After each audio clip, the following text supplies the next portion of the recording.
पराशरी ज्योतिष जो है वो पूरी तरह से एक बात को बोलती है कि कोई भी भाव अच्छा नहीं है, कोई भी भाव खराब नहीं है, कुंडली में कोई भी प्लेनेट बहुत अच्छा नहीं है, कोई भी प्लेनेट खराब नहीं है। बस हमें जब तक ये नहीं पता होता किस प्लेनेट को कैसे ट्रीट करना है, किस प्लेनेट को कैसे शिफ्टिंग करनी है, किस प्लेनेट के अकॉर्डिंगली कैसे बिहेव करना है और किस प्लेनेट के हिसाब से कैसे हमें चलना है, जब तक ये हमें क्लियर नहीं होता तब तक सारे अच्छे प्लेनेट, सारे अच्छे भाव हमारे लिए खराब भी हो सकते हैं और सारे खराब और अच्छे भाव हमारे लिए अच्छे भी हो सकते हैं।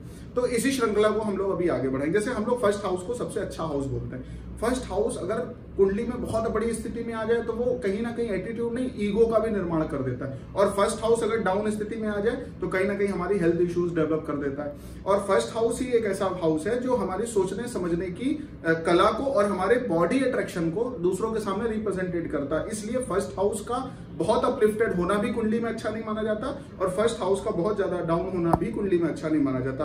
तो जरूरत क्या है कि हम हर हाउस को, हर प्लेनेट को बैलेंस मोड में लेकर के आए और हर हाउस के हर प्लेनेट को हर तरह से पॉजिटिव ट्रीट करें। और कैसे ट्रीट करना है वो वे ऑफ एस्ट्रोलॉजी का पैटर्न है, लेकिन हम लोग आज थोड़ा थोड़ा समझने की कोशिश करें। दूसरे भाव की बात करें, दूसरा भाव कुंडली में धन का होता है, कुटुंब का होता है, वाणी का होता है। लेकिन अगर ये भाव अपलिफ्टेड हो जाए तो व्यक्ति के अंदर कंजूस की मानसिकता आ जाती है। वो खर्च करना नहीं जानता, उसको बहुत अगर बोलने की स्पीच अगर उसकी बहुत अच्छी है, चीजें बहुत अच्छी हैं, तो कहीं ना कहीं अब्यूसिंग नेचर में भी जा सकता है। और अगर वो बहुत डाउन हो जाए तो कभी सेविंग्स होती नहीं है। इसलिए सेकंड हाउस को भी हमेशा बैलेंस मोड में रखना चाहिए। थर्ड हाउस को ज्यादातर एस्ट्रोलॉजर या शास्त्र भी ऐसा बोलता है ये पराक्रम का भाव है, ये मेहनत का भाव है, ये कहीं ना कहीं संघर्ष पैदा करता है। लेकिन अगर हम लाइफ में हमारे संघर्ष ही नहीं रहा, हमारी लाइफ में मेहनत ही नहीं है, हमारे लाइफ में कहीं ना कहीं से जो है स्ट्रेंथ नहीं है, तो हमारी लाइफ गेन नहीं हो सकती। और थर्ड हाउस करेजियस का भी भाव होता है। हमारे अंदर जो एक मतलब किसी भी काम को करने के लिए एक जुनून पैदा होता है, वो भी थर्ड हाउस ही देता है। इसीलिए हर भाव कुंडली का अच्छा है और हर भाव खराब है, हम उसको ट्रीट कैसे कर रहे हैं ये सबसे बड़ी बात है। चौथे भाव पे आए, चौथा भाव सुख का होता है, संपत्ति का होता है और सुख भाव जो हर तरह की लग्जरियस का होता है, सुख का भाव होता है चौथा। लेकिन अगर ये बहुत अपलिफ्टेड हो जाए तो लाइफ में सुख एड ऑन हो जाते हैं, लेकिन ये लेजीनेस को भी रिप्रेजेंटेट कर देता है। अगर आपके पास सुख बहुत आ जाए, आपके पास सुख बहुत ज्यादा बढ़ जाए, अगर ये भाव बहुत अपलिफ्टेड मूड में आ जाए तो कहीं ना कहीं व्यक्ति का जो है वो सुखों की तरफ रुझान ज्यादा हो जाता है और कहीं ना कहीं कर्म की तरफ व्यक्ति नहीं जा पाता। इसीलिए इस भाव को भी बहुत उच्च नहीं होना चाहिए और इसको बैलेंस मोड में, इसका भी अगर ये डाउन हो जाए तो कहीं ना कहीं व्यक्ति हमेशा सुखों के लिए तरस जाता है। उसकी लाइफ की कभी कोई भी तरह की जो है डिजायर या किसी भी तरह की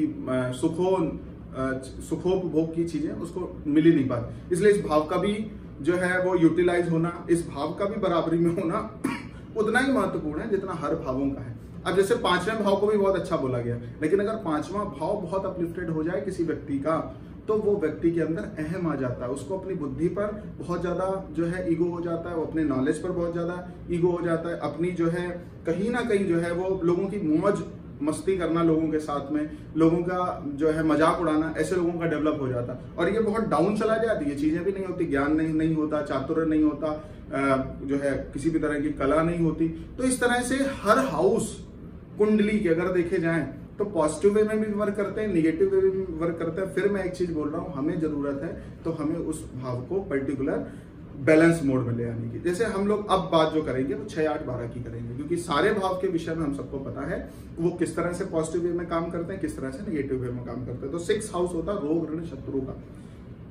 लेकिन अगर 6 हाउस आपका कुंडली में बली अवस्था में हो तो कहीं ना कहीं से हमारे भीतर एक जो है अनबीटेबल कॉन्फिडेंट डेवलप कर देता है कि ऐसे व्यक्ति को जिसका छठा भाव बली हो जाए उसको रोग आ सकते हैं, ऋण आ सकते हैं, कर्जे उसको लेने पड़ सकते हैं, कोर्ट कचहरी के चक्कर लगाने पड़ सकते हैं। लेकिन उस व्यक्ति के अंदर एक अदम्य साहस डेवलप हो जाता है कि सामने वाले को बीट करने की सामर्थ्य डेवलप हो जाती है।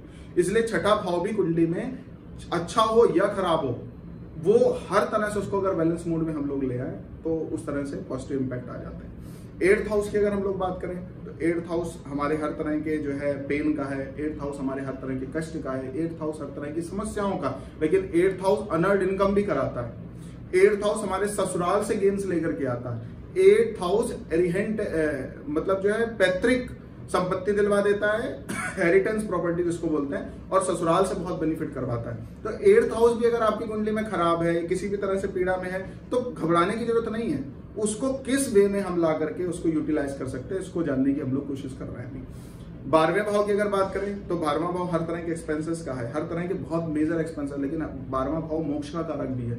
12वां भाव जो है वो कहीं ना कहीं जो है एक इन्वेस्टमेंट की तरफ भी हमें ले जाता है। तो कुंडली का कोई भी भाव अच्छा नहीं है, कुंडली का कोई भी भाव खराब नहीं है। वास्तव में जो जरूरत है वो बैलेंस मोड में ले आने की है। तो आशा करता हूँ वीडियो आपको अच्छा लगा होगा। जय श्री राम।